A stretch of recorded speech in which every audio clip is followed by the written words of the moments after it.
Sebuah mobil dinas pemerintah Provinsi Kalbar yang diduga digunakan untuk mudik mengalami kecelakaan di wilayah Kabupaten Mempawah, Saudara.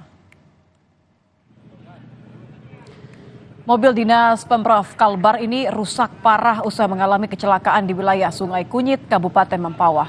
Mobil ini diduga digunakan untuk mudik saat Lebaran Idul Fitri. PJ Sekda Kalbar, Muhammad Bari, mengatakan mobil tersebut benar mobil salah satu organisasi perangkat daerah atau OPD di Pemprov Kalbar.